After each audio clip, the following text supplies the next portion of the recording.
I used to work in a job that had me traveling by air across the country for about half the year each year. Corporate rule was that you had to book the lowest price flight. Now, that's not an unreasonable rule on its own, unless you say there are no exceptions. Lowest price flight, period. It's especially silly when the workers' employment agreement mandates they are paid for every hour they're in transit, at the airport, or on the plane. Every hour, period. You see where this is going. Here were my flight options. 1. $600 cheap non-direct flight. 3-hour connecting flight to Hub Airport. /plus 1 hour layover in that airport. /plus 5-hour flight back to correct city. 2. $620 direct flight. 2-hour direct flight. I asked our finance department if there were any exceptions. No exceptions. So, to save $20, I was required to book the non-direct flight at 9 hours including layover, rather than the 2-hour direct flight, while getting paid $25/HR. 1. $600 cheap flight. /plus 9 hours x $25 equals $237.50. Oops, and overtime pay after 8 hours. /plus 1 hours x $12.50 op premium equals $18.75 equals $600.00 plus $237.50 plus $18.75 equals $856.25. 2. $620 direct flight. /plus 2 hours x $25 equals $50 equals $620.00 plus $50 equals $670. So, congratulations corporate penny pinchers who saved a whopping negative $186 of company money to save $20. Malicious compliance was delicious compliance. I dated an asshole before, dear hubby. He was the cheating kind. We'll call him Chad. About 6 months into our relationship, some girl from another school went into a batshit rage that Chad was cheating on her with me. Spammed everybody in her address book with the news. Left me some wild and crazy voicemails. Generally lost her shit very publicly on him. Upon confronting Chad with this shocking news, he made a terrible mistake. He decided to blame me for his cheating. If I just did the laundry and made dinner more often, he wouldn't have cheated on me. How these things are related is baffling, but it definitely got him on the express train to X-Town. We didn't even live together, so it was an especially odd choice for the blame and shame game. I did, however, have keys to his place and malice in my heart. You want me to do your laundry? I'll do your laundry. I swung by the local big box bath store and picked up the cheapest bright red towel they had. You know, the one that will exude dye for its entire lifespan as a towel, turning everything that will ever get near it pink. Then I loaded up his washer with my towel of bleeding dye and everything white I could find in the hamper. Underwear, socks, t-shirts, you name it, it was going to be pink. Then I executed the tackiest breakup of my life. You think getting dumped by text message is bad? I did it by post-it note. Right on the lid of the washer I left a "we're through" type message. Just in case the number of names I called him after that blame and shame attempt hadn't made it completely clear.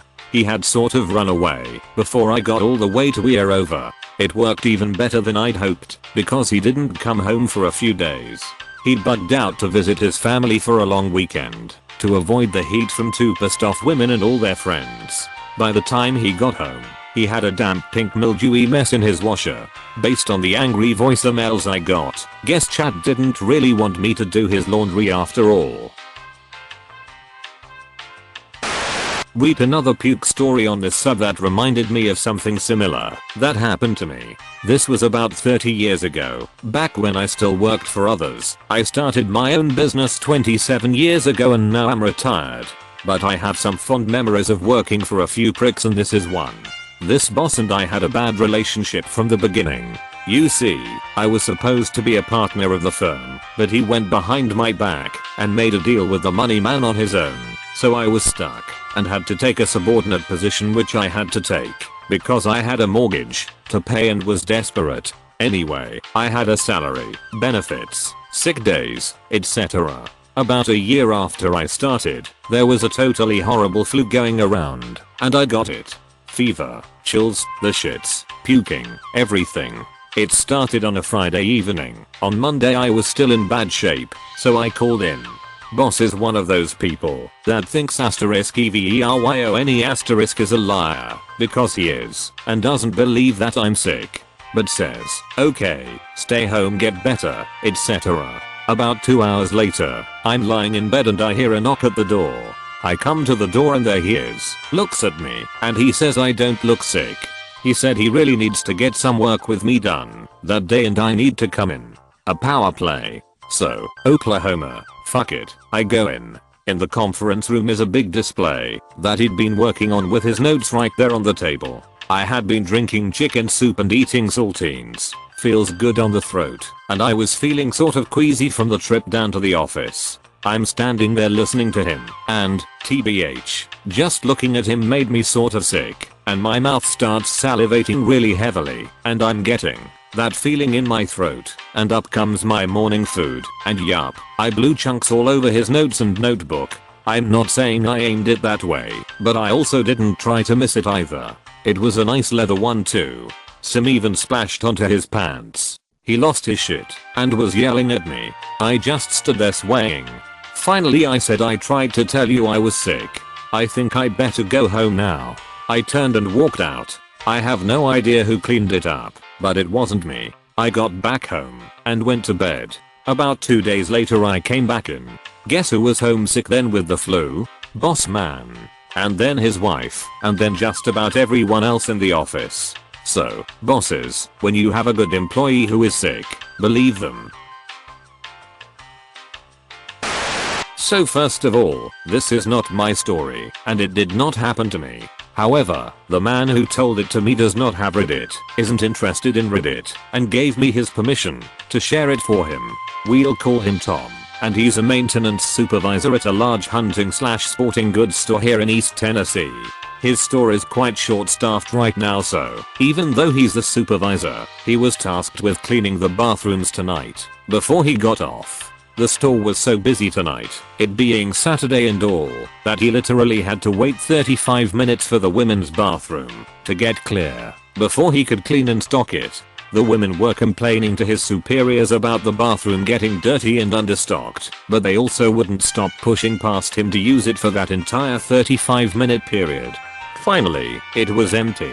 He entered the restroom and blocked the door with his cleaning cart, then got to work wiping off surfaces, cleaning the counters and mirrors, you know the drill. He had noticed that none of the stalls had toilet paper at this point, and he was saving that for last. While he was cleaning, a woman, who I'll call bitch, started knocking on the door and demanding he let her use the bathroom. I'll transcribe the conversation as he told me. Keep in mind that apparently the entire conversation she is tapping her foot impatiently and putting her hand on her hip as if he's a child. Tom, I'm sorry ma'am, the restroom is closed for cleaning temporarily, but I'll be done here very shortly. Bitch, well, I need to go now, so please get out. Tom, well ma'am, the restroom is so dirty that it doesn't meet our standards, and I have to stock it. It is currently out of. Bitch, interrupting him. Asterisk asterisk, I don't care about your job, that's not my business. You can worry about your job later, you'll be here all night. I need to use the restroom. Tom, ma'am, I just need to grab something real quick, and I'll be done in just 1 minute. He then steps outside the bathroom to go around the corner and grab the toilet paper from the maintenance closet, located right next to the restrooms. He would have been absent from the bathroom for a grand total of 10 seconds. When he exits the closet, he sees that she is pushing his cart out of the way. Bitch, I'm using the bathroom. I'll be done in a minute, then you can do your job. So instead of informing her that there was no toilet paper, he leaned against the wall and waited patiently for the reaction. After about 5 minutes or so, he finally could hear the woman timidly calling sir from the bathroom. He barely pushes the door ajar and says, yes ma'am. Bitch, there's no toilet paper in here. Tom, yes ma'am, that's what I was trying to tell you. That's the only thing left I had to do. He ended up having to hand a roll of toilet paper to the next woman to walk in, so bitch could get some. He told me the feeling of validation he felt when he left made his entire shitty night better.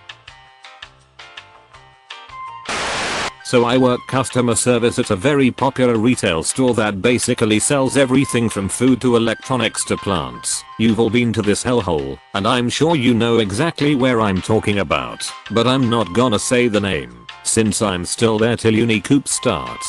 So since I work the customer service desk at one of the least respected stores, I pretty much see the scum of the earth daily, and most of management is part of that, making rules that make sense on paper, but not in practice, giving screaming customers whatever they want cause they screamed, but not giving anything to the people, who are kind to the workers etc. Today management had our backs though. I have lots of stories, but this one is fresh from yesterday, so here you go. A woman comes up to the customer service desk asking if she can get a discount on a pair of shoes cause they look tattered and bad.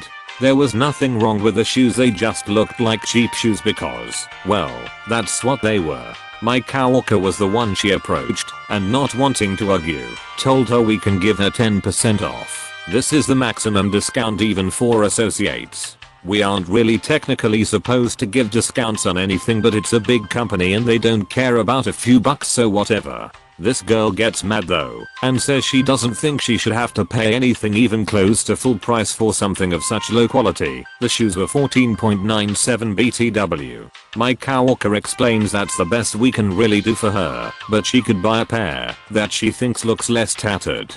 She says they all look like that because that's how the shoe is supposed to look, and that she wants to speak to a manager because she deserves to pay less for something so tattered. At this point I stepped in because we were understaffed that night and I knew the managers were currently dealing with other issues, associates being nowhere to be found, an issue in the parking lot, lots of sick calls etc. And in my experience most people just need to be told by any other person the same thing they were told the first time. I told the lady that the maximum discount anyone is able to give in the store is 10%, and that's only for actually broken items, even for associates, and that if the manager comes up they will most likely tell her she's getting no discount at all. She scoffs and says sure, I want to speak to them anyways and we'll see. I really want these shoes and they're the only ones in my size and they're tattered.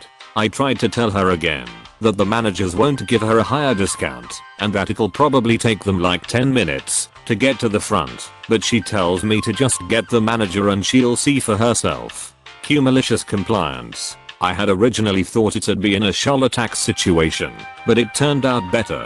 So I call for a manager, and like I predicted it took about 10 to 15 minutes for them to come to the front, and I guess they weren't very happy about it, presumably, since they were in the middle of something else.